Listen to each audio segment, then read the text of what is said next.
Good day, everyone. My name is Olusunde Esther. I'm the group leader of Group 5 for the FBA 264 Business Communication Project. We'll be talking about business conversations today. Before we move into the video, I'd like to introduce my group members.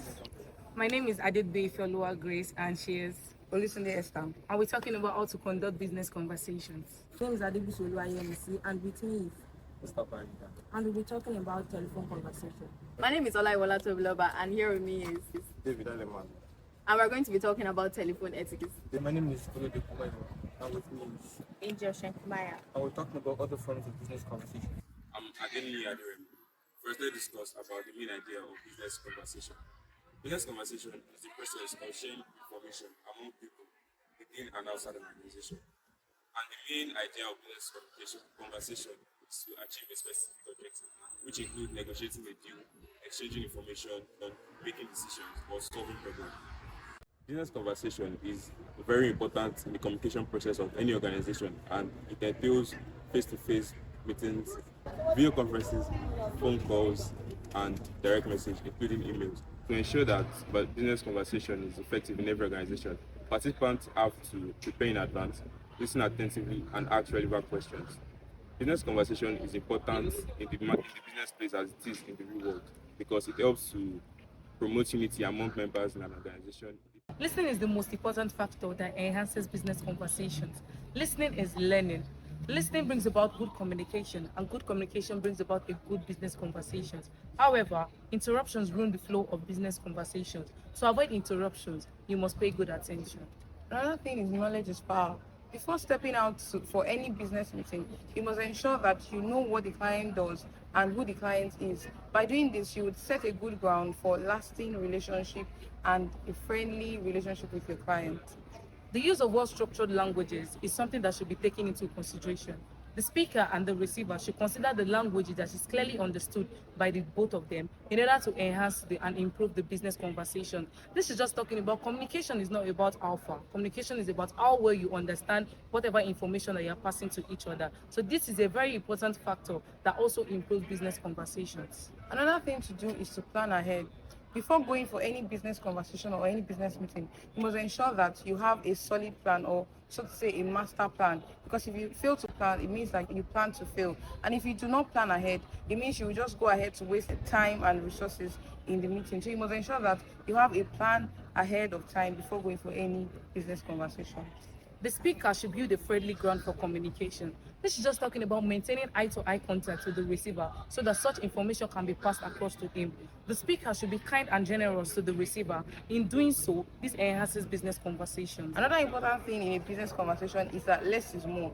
When you go for a business conversation, ensure that you do not talk too much. Less talking gives you opportunity to listen more to the client and know what exactly the client wants. When you listen more, you'll be able to get enough data and information on how to market yourself well to your clients. Another thing is to ask open-ended questions. When you do that, the clients will give you answers based on their own ideologies and not based on the options that you have set down. And this will help the client to be able to relate well with you in the business conversation. As we all know today, telephone is a very predominant means of communication in the industrialized and the developing world of today. In order to make use of telephone conversation in business communication, the skill and the preparation is very important factor. And there are some other criteria that need to be considered when you are making use of telephone in business conversation. I'll be taking us through some of the criteria and the important factors. You have to make sure you speak slowly and clearly and articulate your words clearly to the client or the customer. This will ensure the customer are inclined with the main goal of the business and the conversation. Being specific is also one of the important factors. You have to be specific in what you are communicating with the business in order to ensure that the customer are avoided from being distracted in the business conversation. Maintenance of privacy and secrecy of information. The information of the client should not be made public without their permission. However, business conversation takes the predictable manner. There are 5 main stages in business telephone conversation. They include opening and greeting, establishing expectation, contents of the conversation, wrap up or feed forward stage, as well as the closing stage.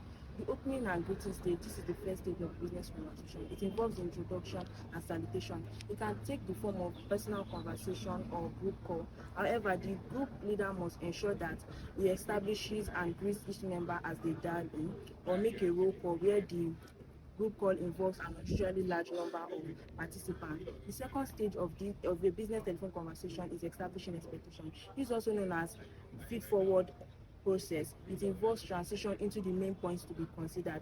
This stage might look simple, but where the expectations of the participants are different, it can be very frustrating.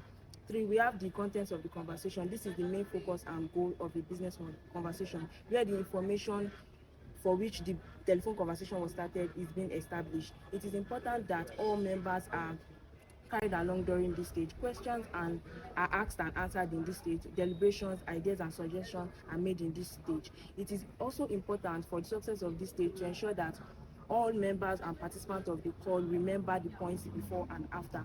Then we have the wrap-up or the feedback stage. This is also an important stage of the telephone conversation where the information are being remembered and being passed across. It is important that all members understand and give the same meaning to the information that is being passed across. Then we have the last stage of the business telephone conversation, which is the closing stage. This stage can only be ventured into after which all message passed across have been properly understood by the participant of the telephone conversation. Thank you. Whether internally or externally, telephone communication is very common in any business organization. It should be understood that business telephone conversations should be formal, though this may vary depending on the familiarity between the caller and receiver. Now, me and David are going to give you specific guidelines to help you to pass professional message during a business conversation. Okay, the first point we have here is to decide on the level of formality. The level of formality depends on the person that you're going to address. An external customer, it is important that you maintain formality, especially when there is no prior conversation with the customer. Second thing you have to know is that you should not yell. It is understandable that there are some people that are loud when they speak. If this is the case, you need to tone down your voice in order for the receiver not to feel like they are being shouted at. It never passes a professional image for your business when you're raising your voice at the receiver. The third point we have is do not use slang. It's important not to use slang as it portrays a very unprofessional message to the customer. While it's possible that the caller uses slangs in his everyday life, a professional should know not to use slang when making a call, as it may disrepute the company. Another important one is to never eat or drink. This is not only unprofessional, but it is rude and inappropriate for you to chew while someone else is speaking on the phone. Whether you are doing this job as a full-time job or as coverage for somebody else, you should never eat or drink while on phone duty. It is important to have patience with customers who are unhappy about something. It is incredibly important that you help them as much as possible and also have patience when dealing with them. You have to provide the resources to deal with their problems and also never act in a rude way towards them. Finally, we should tell you to use proper titles when you are addressing someone on the phone. It is important that you ask them for their name if they have not already provided their name. Then you can ask them how they would prefer to be addressed. This is good in order for you not to assume any titles that might be offensive to the receiver. It's important to note that you may have many calls at a time, so it is important that you ask the receiver to place him on hold and try to get back to him as soon as possible. And then we're going to about meeting. So the 3 stages at which a meeting should be successful. We have the planning stage, facilitating stage, and the participation stage. The planning stage has to do with listing out the agenda of the meeting before the meeting starts, so everyone is familiar with what they want to do. The facilitating means making sure everyone is doing what they're supposed to do during the meeting. And then the participation stage is basically making sure that every member is active and participating in the meeting. Then there are other techniques for an online meeting to be as successful as a face-to-face meeting. For example, you have making sure your mic is muted during the meeting, making sure you have all the right gear for the meeting. You also have making sure the agenda is set right before the meeting. So that's all for my section.